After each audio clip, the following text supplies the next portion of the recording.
नमस्कार. आपल्याला आपल्या गुगल अकाउंटमध्ये जे काही गुगल मीट आहे या गुगल मीटचं यूजर नेम बदलायचं आहे. हे कसं बदलायचं हे आपण अगोदर बघू.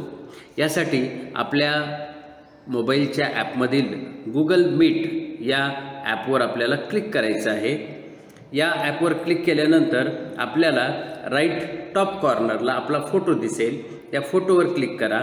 फोटोवर क्लिक केल्यानंतर आपल्याला आपलं नाव आणि त्याखाली आपला ईमेल ॲड्रेस दिसेल. त्यानंतर आपल्याला इथे मॅनेज युअर गुगल अकाउंट अशा पद्धतीचा एक छोटासा टॅब दिसेल. याच्यावर आपल्याला क्लिक करायचं आहे. क्लिक केल्यानंतर इथं पुन्हा आपल्याला आपलं नाव आणि इतर माहिती दिसेल. सोबतच आपल्याला इथे पर्सनल इन्फॉर्मेशन या नावाचा टॅब दिसतोय. या टॅबवर क्लिक केल्यानंतर इथे आपल्याला खाली आपलं नाव दिसते बघा. या नावावरती आपल्याला क्लिक करायचं आहे. क्लिक केल्यानंतर आपली जी काही पर्सनल इन्फॉर्मेशन आहे याच्यामध्ये आपलं नाव या ऑप्शनमध्ये आपल्याला आपलं नाव दिसतं आहे. तर आपल्याला आपल्या नावासोबत आपण ज्या सेंटरवर रेग्युलर सुपरविजन करत आहात तर या सेंटर कोड आपल्याला इथे टाकायचा आहे. समजा माझा सेंटर कोड आहे 213. तर मी काय करणार, इथे टाईप करणार 213.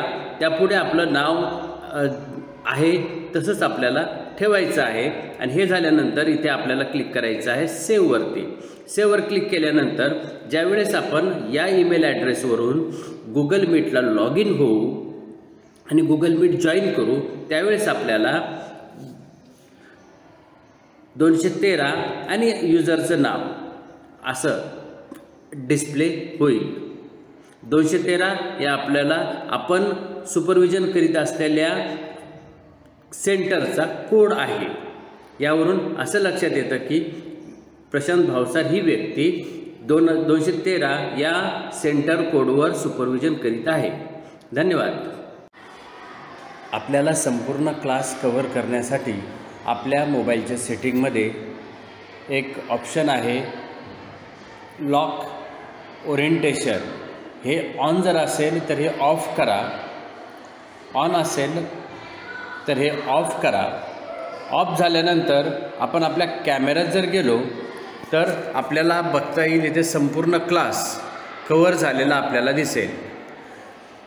जर आपण कॅमेरा उभा ठेवला तर काही काही विद्यार्थ्यांच्या रांगाच फक्त आपल्याला दिसतात.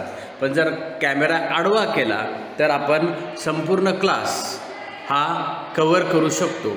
तसेच मला आपल्याला एक विनंती करायची आहे की आपल्या क्लासमध्ये असलेला जो ब्लॅकबोर्ड आहे या ब्लॅकबोर्डच्या वरती जर आपण कॅमेरा ठेवला तर आपला संपूर्ण क्लास हा कव्हर होऊ शकतो.